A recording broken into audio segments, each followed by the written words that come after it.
اول حاجه ايه القوانين بتاعه الاستلامات، وانا حقي ايه كعميل لو مكتوب النهارده ان انا هستلم في الوقت الفلاني سنه 26، فايه حقوقي؟ فتقدر تقول لنا ايه القوانين الخاصه بالاستلام، وكمان حقوقي لو المطور ده اتاخر عليا في استلام ايه اللي المفروض اعمله؟ اوقف دفع ما ادفعش خالص؟ طيب احنا المتعارف عليه ان انت النهارده المطور ممكن يتاخر لحد سنه. القوانين الجديده والمفاوضات اللي احنا سامعينها ممكن تزود الموضوع ده لسنه ونص او اكتر كمان.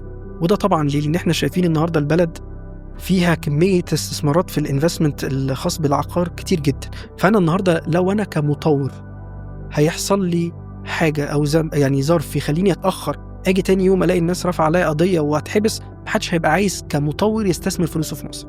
فده توجه دولة وكل الدول بتعمل كده، إن هي تدي ضمانات للمطور وتدي ضمانات للمشتري.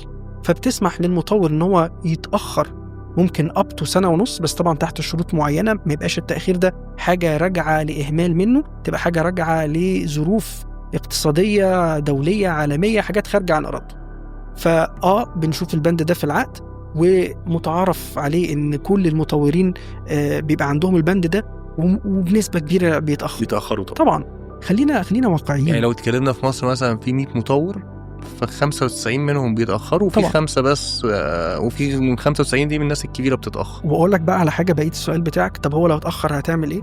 العقد النهاردة بيقول إن أنا النهاردة معايا مثلا سنة، المطور من حقه يتأخر. بعد السنة ده لو احنا بنتكلم في مطور واثق من نفسه ومطور محترم، بتلاقيه حاطط بند في العقد إن بيتم خصم نسبة معينة على كل يوم تأخير لحين الاستلام، تتخصم من الأقساط المتبقية. يبقى ده عندي مطور محترم واثق من نفسه إن هو مش هيتأخر، ولو اتأخر هو ملتزم إنه يعوضك.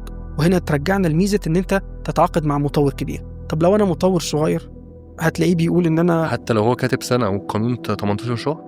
بص فيها كلام. أنت النهاردة لو أنا وقت التعاقد أنا وأنت تعاقدنا على أساس إنه كان سنة ووقعنا وارتضينا، خلاص مش هيسري عليك القانون الجديد، لأن أنت ممكن تروح تقول أنا لو أعرف إن القانون بيقول سنة ونص ما كنتش اشتريت.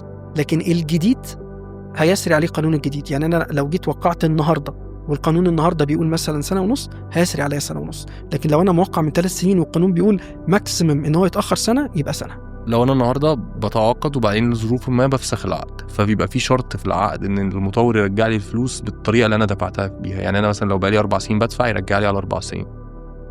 ليه ما أخدش فلوسي كلها في ساعتها؟ بص، على حسب انتوا اتفقتوا عليه في العقد. في بعض العقود بتبقى منظمة الموضوع ده بوضوح جدا، تقول لك انت النهارده في حالة فسخ العقد من طرف المشتري هدفع لك الدفعات بتاعتك على على انستولمنتس زي ما احنا اخدتها منك على انستولمنتس. لو انت وقعت على ده، ما ينفعش تيجي بعد ما تفسخ العقد تقول والله انا بقى الجزء ده من العقد انا مش ملتزم بيه. هل في مخاطر النهارده ان انا اشتري من المطور عقار كاش او قسط؟ يعني النهارده هل ان انا النهارده اروح اشتري كاش ده في القانون احسن، او اشتري قسط، ولا مجرد ما انا اشتريت بالقسط وحطيت شيكات فهي هتستلم دلوقتي ولا هتستلم بعدين؟ هستلم دلوقتي. كاش طبعا، لكذا سبب. مبدئيا كاش انت شلت من على دماغك الريسك بتاع الشيكات، وان الشيك يرتد، وان هو يستخدم الشيك وتنزل جنحة شيك. دي اول حاجه. تاني حاجه الكاش سعره احسن من التقسيط. انا النهارده لما باجي اشتري وحده كاش اكيد بيبقى فرق احسن بكتير جدا من التقسيط، صح؟ بس قصدي هنا مش فكره هل فيها فرق في الشق القانوني ولا الاثنين مفهومش؟ لا، الريسك اقل في الكاش. الريسك بس طبعا، بالذات لو الوحده موجوده. انا النهارده بدفع كاش فهعمل عقد نهائي على طول. اصلا انا مش هخش بقى في مرحله ان انا لسه بحجز وعقد ابتدائي. كاش كامل الثمن، عقد نهائي، يلا نسجل في الشهر العقاري، شكرا، ما عنديش ريسك. لكن اقساط الفتره الطويله دي ممكن يحصل فيها حاجات كتير جدا. انت عندك مثلا الكوفيد لما حصل الناس كلها اتاخرت. عندك النهارده الفلكتويشنز اللي بتحصل في الاسواق الماليه. ان مرجح اكتر ان انت تشتري الحاجات اللي الاستلام بتاعها احسن، عشان دي اقل مخاطر شويه. كل ما قدرت تأثر الفتره بتاعه الانستولمنتس كل ما كان احسن.